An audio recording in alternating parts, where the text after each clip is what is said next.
Hey guys, I'm here with my spoiler-free review of Jurassic World today. So I'm going to talk about the movie from a spoiler-free point of view. I'm not going to mention anything that hasn't already been seen in trailers and TV spots or other commercials. So I'm going to get right to it. I got to say that this movie is simply amazing. I mean, it's phenomenal. It is definitely worth the 14 years I've waited for this movie to come out. I mean, year after year, I've been excited to hear some kind of news or update on whether or not this movie is going to be made, and it's finally here, and it was well worth the wait. Jurassic Park fans will definitely appreciate this, as I have. I mean, I had so much fun watching this movie. I was on the edge of my seat pretty much the entire time. My girlfriend's next to me laughing at me and telling me to calm down at a couple parts. Even after the movie was done, I just had so much excitement to shake off. It just felt like a huge nerdgasm. It was so much fun.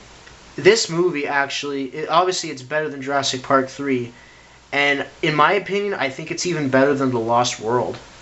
It's a very close tie just because of the nostalgic value I have to The Lost World, but Jurassic World had such a good story and everything that it is better than The Lost World. But you're never going to surpass the original Jurassic Park. That one will always be the best of the series.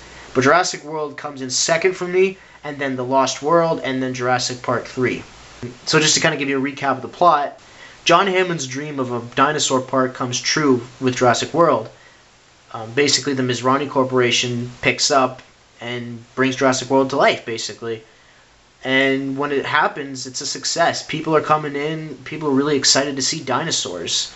And eventually, people get bored with dinosaurs. They're more interested in looking at their smartphones and tablets, as if dinosaurs aren't a big deal anymore. So naturally, the greedy corporate guys want something bigger and better so they can get more money, and hence the creation of the Indominus Rex. The first of its kind, a genetically modified hybrid mixed of a bunch of different things. And we see in the trailer it doesn't go so well. The Indominus Rex in this movie was freaking awesome.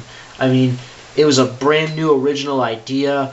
For something that never technically existed, they did a very good job with this movie. Just mixing in a whole bunch of traits with other things, I won't say what they are, but it was so very well done. It takes the place as the main villain in this movie, basically. Similar to how the Spinosaurus was the main villain in Jurassic Park 3, the Indominus Rex takes that role in Jurassic World.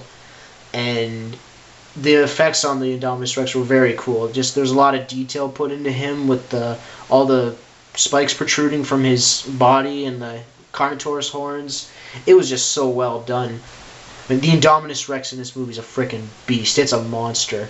I think it's got the highest kill count in the entire franchise, actually. It's just a vicious killing machine, and they did such an awesome job with it. I was kind of skeptical when I first heard the idea of tamed or trained velociraptors, because it goes back to the idea of the first movie that, look, you can't control nature. It doesn't matter how much money or power you have. Nature's not going to listen to you. But they emphasize a lot on this theme in the movie, that it is about the relationship and the bond that you have. It's not about control. And the velociraptor scenes throughout this movie are so cool. For you guys who are possibly still skeptical about the idea of the tamed or trained raptors, don't worry, you're going to see the vicious killers that we remember from the first three movies. They're still going to be there, don't worry. The Mosasaurus was a really cool addition to the franchise, I really think so. It was only in a few scenes, but the ones that it was in, it was just simply phenomenal. And if you remember my Jurassic World trailer reaction, that's pretty much how I reacted at one of the scenes in the movie. I won't say what it is, but that's pretty much how I reacted. Now the T-Rex in this movie, holy god, jeez, it was awesome. It wasn't in the movie for very long, but the scenes that it was in, kind of like Godzilla, it was awesome every second of it. I mean, I was fanboying in my seat when she came on the screen there. It was just so cool. Definitely a nice treat for Rexy fans. The rest of the dinosaurs in this movie were pretty good too, like the Pteranodons, the Triceratops. They were all very well done. And there were some animatronics used in this movie as well. And I like that they stuck to that premise because there's just that sense of interaction that you get with animatronics as opposed to a green screen. But there was a lot of CG in the movie as well because technology has advanced a lot nowadays, and it was still very well done. The music from the original Jurassic Park movie is still there, and I know it's a bit of remixed in it as well, but it's orchestrated very well in this movie. It still has that nostalgic feel to it when it plays. I don't think there was one miscast role in this movie. I think everybody did very well with their roles. Chris Pratt was really good in this movie. He was cool, he was funny. He's kind of like the moral voice of reason in this movie, and you can feel what he's going through with a lot of scenes with the raptors especially. And the way he interacts with some of the characters that are on the different standpoints that he has, he does a really good job with this movie. You know, he was a good action hero for the scenes that he did have, and all in all, he just did really good with his role. He was just a cool, badass guy, and that's just the kind of guy Chris Pratt is. He's just really cool. Bryce Dallas Howard actually did a really good job with this movie too. I know we've seen in a couple clips that she was kind of a stuck-up, you know, by the book girl, but throughout the movie, you know, she definitely has her defining moments, and she makes a pretty big name for herself in the movie actually. She was very, very cool in this movie too. It was actually good to see B.D. Wong as Dr. Wu in this movie. Like, I know he didn't have a huge role in Jurassic Park. He was only in it for a couple minutes. But in Jurassic World, they gave him a lot of screen time, and he did very good with his role. It's a big role in this movie. Even though the trailers don't hint at much about it, he has a big role in this movie, and he did a pretty good job. Zach Robinson and Ty Simpkins did really good with their roles, especially Ty Simpkins. For being such a young age, he's a very good actor.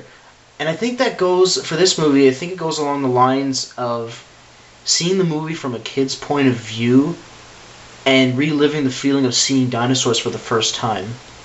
Like, when he first arrives in Jurassic World, you can just tell he's bursting with excitement and energy.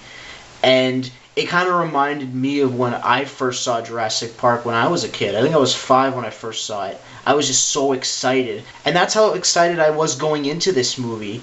It was kind of like the same level of excitement.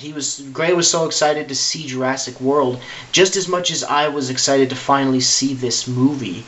And just seeing this big adventure and all this action from his point of view, he did a really good job just being that excited adventurer and just a innocent, excited, happy kid. He just did a really good job with that role, and I think he's definitely going to have some more roles in the future. The movie's got a great message to it. It goes along the lines of greed and what we want as consumers, how we exploit animals for money and how it's wrong, and the same idea that we can't control nature, like Jurassic Park explained.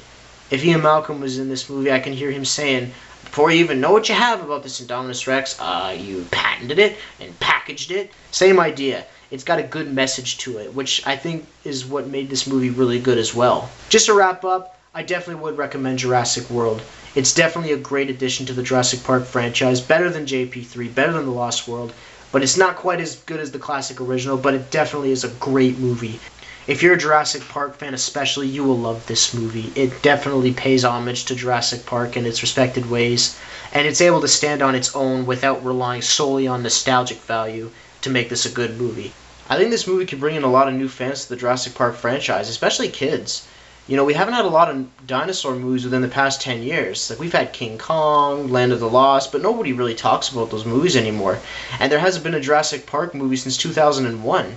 So we can show these kids, these new fans, it's like, hey, look, there's plenty more movies where this came from. There's a lot of stuff to show you, and I think you're really going to like this. And maybe the general interest in dinosaurs and paleontology could come back again like it did before. And there's going to be potential for sequels, of course. I'm pretty sure Colin Trevorrow said it in a couple of interviews that he'd like to do a sequel for this. But he definitely did an awesome job with this movie. This was definitely worth it. So I definitely recommend that you guys go see this movie. You'll have a lot of fun.